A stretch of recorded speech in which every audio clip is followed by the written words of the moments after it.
CBS News political director and Face the Nation moderator John Dickerson is in Washington. Good morning. Good morning, Charlie. So how did the president come to this decision about Rex Tillerson? And in the end, does Rex Tillerson have ideas about how the United States should strategically look at the world? Well, I think he has ideas. The question is whether those ideas sync up with the ideas that Donald Trump has. And obviously, specifically with respect to Russia, it's really interesting, the relationship. I mean, there are some people who believe the relationship with Russia and the United States is in as bad a place as it has been since the early 1960s. But the world is different than the 1960s, and the United States is in a conflict position with Russia in some places, watching what it's doing with Baltic nations, for example, but also needs Russia to counterbalance a growing China. So the complexity of the Russian relationship it will be a fascinating case to figure out where Donald Trump begins and ends and where his Secretary of State begins and ends.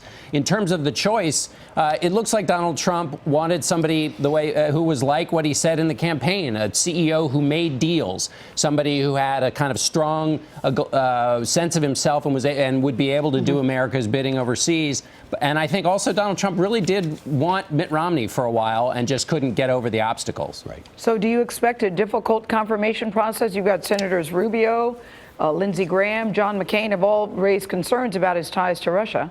I think you will see a difficult process, in part because they'll be trying to figure out what exactly Donald Trump believes about Russia, and then where the Secretary of State or the incoming or the named Secretary of State, what he thinks about Russia.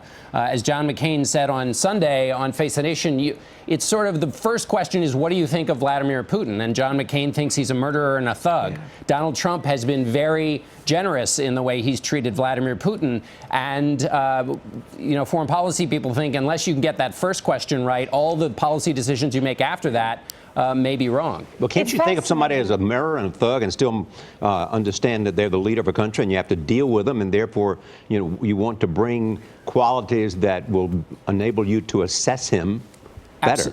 Absolutely, and that's the argument Democrats made for dealing with countries that Republicans didn't ever even want to talk to. Is they said, look, Ronald Reagan dealt with the Russians and his eyes were wide open. The question is whether you operate with the person you may think is a murderer and a thug from a position of strength or in a supine position that essentially lets them do their bidding. And that's not just important in terms of what Russia wants in the world, but all the other nations that will react if they think the United States is not really in the game in terms of checking Russian power.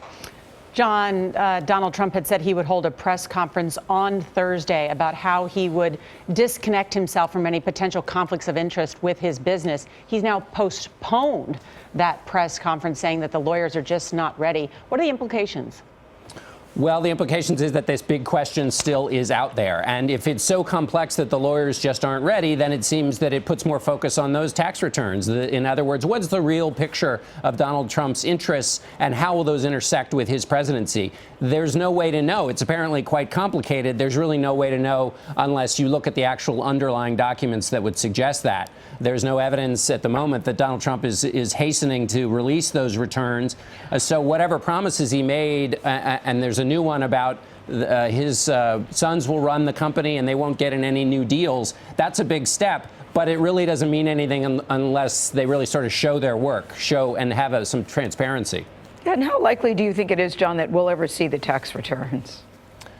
Well, based on the promises that were made during the campaign and the ones that weren't fulfilled on the tax returns, you'd have to be skeptical. But it's really only until it's kind of all laid out there for the American people that people can be certain that these conflicts that have been so much talked about are really taken care of.